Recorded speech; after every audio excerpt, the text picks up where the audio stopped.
They say you don't really own the land. You just take care of it long enough to hand it off to someone who will respect it as much as you did. I used to think it was something old folks said to sound poetic. But after what happened last year, I understand it in my bones that my name's Caleb Mercer. And this story takes place out on the stretch of Texas my family's held for close to a century. 200 acres of stubborn soil, cedar trees that creak when a wind pushes through them, fences older than I am, and the smell of diesel, hay, and sunburned sweat that never quite washes out of your clothes. I grew up on that ranch, then left for a while. College, city job, the whole bit. But a couple years ago, when Grandpa Henry started coughing after every sunrise chore, I packed up and came home. Folks in Dallas thought I'd lost my mind, leaving a tech salary to chase cattle and fix wire fences. Maybe I did. But truth is, there's something about the sound off crickets at dusk and the way dust kicks off the tires of an old Chevy that beats any boardroom home. Grandpa didn't ask me to come back. He's the kind of man who'd rather bleed out quietly than admit he needs a hand. But I saw it in his eyes when I showed up with my duffel bag, relief hiding behind pride. For the first year, life fell back into rhythm. Dawn coffee, feed runs, tractor work, dinner on the porch, while the horizon burned orange. But the world around us had changed. Where our southern fence used to meet open pasture, there was now a shiny new development called Silver Ridge Estates. Identical white houses lined up like headstones, lawns clipped regulation height. In an HOA so proud of its rules, you could smell the smug through the paint. Grandpa called it plastic paradise. I called it trouble waiting to happen. At first, the folks there tried to play nice. A few waves, some cookies during Christmas. One lady even brought a pamphlet about community harmony. Then the letters started showing up. One about unpleasant odors drifting across property lines. Another claiming our cattle might be damaging the local ecosystem.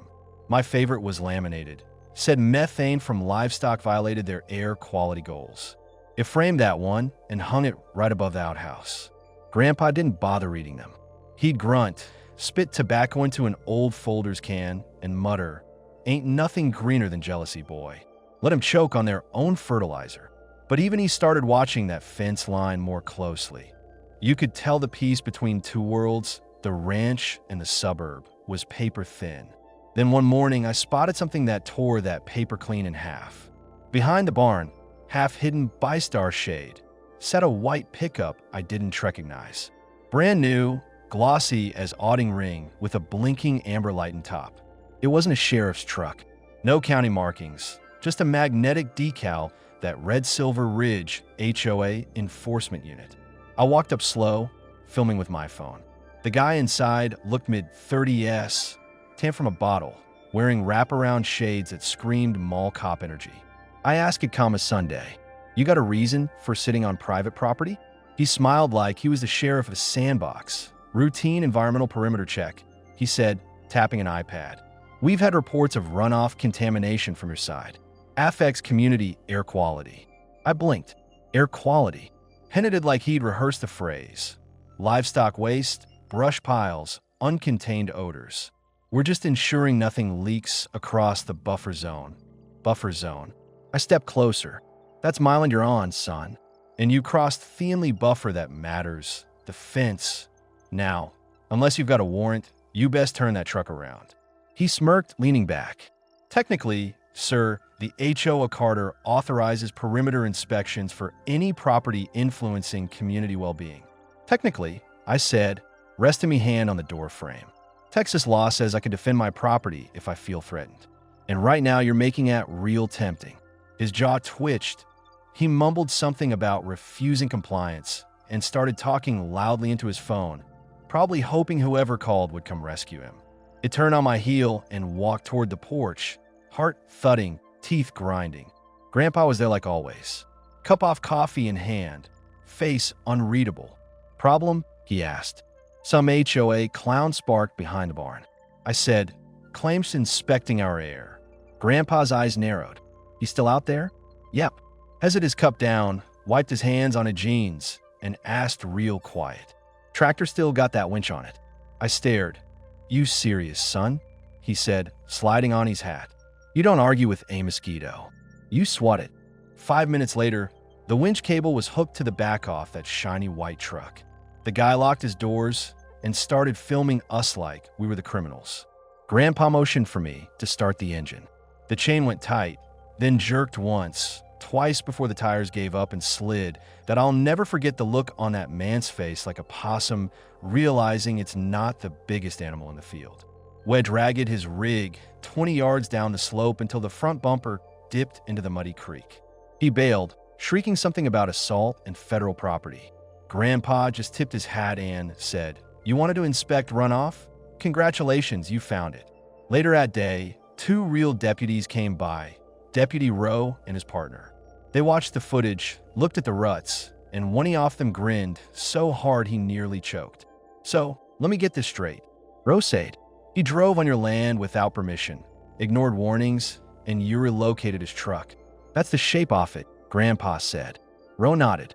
"Well, hell, looks like self-help landscaping to me." They laughed, wrote a report, and left without even raising their voices. For a week after that, things were quiet. Too quiet. Then the games began. First, our mailbox melted overnight. Someone poured something flammable in it. Inside was a dead catfish and a note. "Route where you belong." The next day, peanut butter stuffed into the barn lock. Day after that, a fresh pile of manure stacked neatly on the porch like a calling card in a random prank. This was message sending. I took it to Grandpa. He sniffed the air, shrugged, and said, "They're trying to act country." Cue that we replaced the mailbox, changed the locks, cleaned the mess. But the hits kept coming. Bright yellow inspection notices appeared on our fence, accusing us of atmospheric contamination. Itch, speak for we hate that you exist. It started sleeping lighter. One night, I caught 2 silhouettes creeping near the tool shed. I flipped the floodlight and walked out with the shotgun. Not loaded, but they didn't know that. They ran so fast, one lost a boot. Grandpa kept eyeing the porch for weeks like a trophy. Then came the straw that snapped everything. One Friday morning, Grandpa was standing by the open gate, face red as a sunset. Someone had cut the padlock and left it swinging. 2 of our calves had wandered across the road. Miracle they weren't dead. Grandpa didn't yell, didn't even look at me. He just handed me the busted lock, poured 2 bourbons, and said, "That wasn't a prank. That was bait. They're hoping we lose our temper." He took a slow sip. "But we didn't snap, boy. We document. We'll prepare. And next time they come sniffing around," he paused, a sly grin curling. "We don't tow a truck. We tow their damn board of directors." That night, the air felt too still. Even Thessica's quit singing. I was halfway to the house after locking the barn when headlights flickered on the ridge. 4 trucks in a row, one bright orange Kubota tractor behind them gleaming under moonlight. My stomach dropped. Grandpa shouted. He didn't ask anything. Just stood up, grabbed his shotgun, and loaded rock salt. "Go hit the lights," he said. I ran and flipped the switches. Our homemade flood system lit up the field like a stadium. And there they were, 6 HOA men in reflective vests, one holding a megaphone, shouting, "This is an unauthorized ecological reclamation. Your field violates environmental codes." Grandpa stepped out beside me, half-buttoned shirt, long johns showing, shotgun resting easy on his shoulder. "You've got 3 seconds to turn that fancy toy around," he said, voice low, but cutting clean through the night. The tractor lurched forward, plow blade down. Grandpa didn't move. He fired once. The blast cracked like thunder. Salt pellets shredded the tractor's side mirror and peppered the hood. The driver panicked, swerved straight into the ditch, axle snapping with a squeal. The others scattered. One tripped into a trough. Another smacked the fence and flipped backward like a cartoon. Grandpa racked the shotgun again. Next one goes in the rear. Within 30 seconds, the HO Army vanished into the dark, leaving behind one stuck tractor, one boot, and a megaphone that still squeaked when you pressed the button. Grandpa exhaled, handed me his flask, and muttered, "Could have been a nice tractor. Shame they used it for dumbassery." By sunrise, that Kubota was still nose down in the ditch. Sheriff Rowe came back, took photos, shook his head. "They really did it, huh?" He filled out a report for unlawful nighttime intrusion and call it a tow. Grandpa just grinned. If they re-bringing tractors means they already lost on paper. Now we lawyer up. 3 days later, we got a fat envelope from the county zoning board. Inside a proposal reclassify part of our ranch as a transitional environmental buffer zone. In plain English, they wanted to limit our grazing, block our irrigation, and plant monitoring poles, essentially choke us to death using red tape. Grandpa read it once, tossed it on the table, and said, "Texans don't fold. We're load." We called an old friend of his, attorney Dolores Quill, 5 feet 2 inches of legal firepower, who'd once bankrupted a pipeline company for leaking sludge near a playground. She flipped through the documents, smirked, and said, "This is targeted harassment, disguised as environmental concern. Let's teach them what real reclamation looks like." Within a week, we launched a website, handsoffthnch.org, with photos of the Kubota in the ditch, the floodlight footage, and every ridiculous HOA notice we collected. The internet did what it does best. The video of Grandpa blasting salt went viral overnight. Farmers, veterans, even suburban parents sick of HOAs rallied. 10,000 signatures in 2 days. Local news van showed up. Silveridge suddenly looked less like a community and more like the villain in Austern. That's when they went from stupid to sinister. Someone filed a false report claiming our well water was contaminated. County forced us to dump 600 gallons of clean reserve. Then our mail started vanishing. Only letters from the court or Dolores. One night, Grandpa's old Ford was slashed up with a box cutter, tires flattened, the word yield carved across the hood. He just stared at it, silent, pulled an old Polaroid of Grandma from the glove box to make sure it wasn't damaged, then whispered, "We don't yield. We sue." The next morning, we filed a lawsuit, harassment, trespass, property destruction, conspiracy to defraud through municipal manipulation. It wasn't just about fences anymore. It was about principle, about the right to live without being strangled by some clipboard-wielding power trip. The courthouse smelled like old coffee and sweat. But that morning, it felt like a battlefield. Word had spread. The benches were packed with ranchers, libertarians, veterans, and even a guy in a chicken costume holding a sign that said, "Let farmers be free." Grandpa wore a pressed denim shirt, BO tie, and the only pair of clean boots he owned. I offered him a blazer. He snorted. "If the judge don't respect denim, we've already lost." Our lawyer, Dolores, looked like she could chew nails and spit verdicts. Across the aisle sat the HOA board for suits and one greasy Dallas attorney, grinning like a weasel. When court started, Dolores stood and calmly eviscerated them. First, exhibit footage off the patrol truck in the creek. Laughter rippled through the room. Then a Kubota raid, the slashed tires, the zoning scam, all lined up like dominoes. When the Kubota video played on the projector, even the judge smirked before hiding it behind her hand. Dolores glozed with a line I'll never forget. "This case isn't about grass clippings or property values. It's about dignity, it's about a family defending their legacy against bureaucratic bullying." She turned to Grandpa, and this man did it with nothing but a tractor, a shotgun loaded with salt, and more honor than anyone in those board meetings will ever understand. The room erupted in applause. The judge let it go for 10 whole seconds. When Grandpa took the stand, the noise died. He didn't give speeches. He just talked about Grandma, the land, the nights he hauled cattle through storms, the time some HOA type tried to take his tractor keys and gotchased off with a shovel. Then he looked straight at the judge and said, "I fought overseas, ma'am. I know what it looks like when people forget where they stand. I came back to raise cattle, not war. But if someone plants a flag on my pasture, foreign or local, I'll meet him at the line with rope or law, preferably law." The courtroom held its breath. Even the HOA lawyer looked like he wanted to applaud. The verdict came after lunch. The judge read slow, deliberate. The HOA was found guilty on all counts. Harassment, trespass, abusing off process, document forgery. 2 board members got referred for criminal investigation.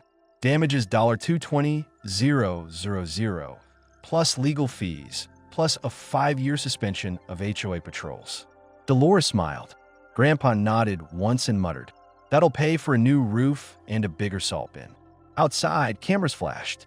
Reporters shouted, Someone handed Grandpa a cigar. A teenager gave him a t-shirt that said, "Let the tractor testify." Grandpa lit the cigar, squinting at the crowd, and said, "Guess folks still like a good underdog story." 3 weeks later, Silver Ridge HOA was a ghost town. Their patrol trucks gone, signs pulled down, newsletter dead in its place. Peace. The kind that hums like warm coffee on a cold morning. No more floodlights at 2 a.m. No more eliminated streets.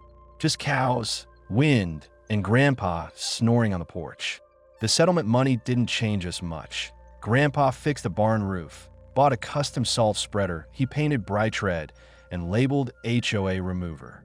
I used Mishare to start something we dreamed about, a small free school on the ranch for kids and veterans to learn farming basics.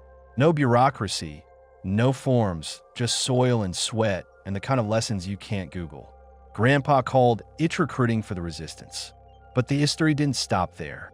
The internet kept the legend alive. Someone sent footage of the truck dragging with a spaghetti western soundtrack went viral again.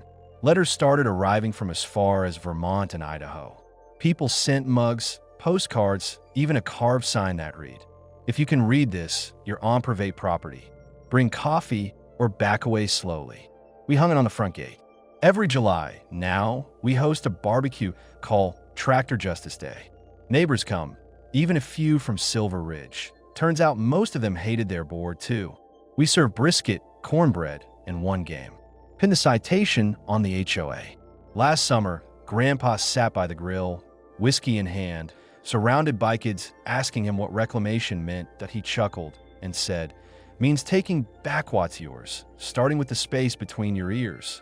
They laughed, though I didn't quite get it. I think someday they will. As the sun dipped behind the ridge, I looked out over our land. Same dirt, same stubborn fences, same old man humming to himself. And I realized justice doesn't always come with a robe or a badge. Sometimes it drives a tractor, loads the shells itself, and if you're real lucky, it makes one hell of a bourbon chili afterward.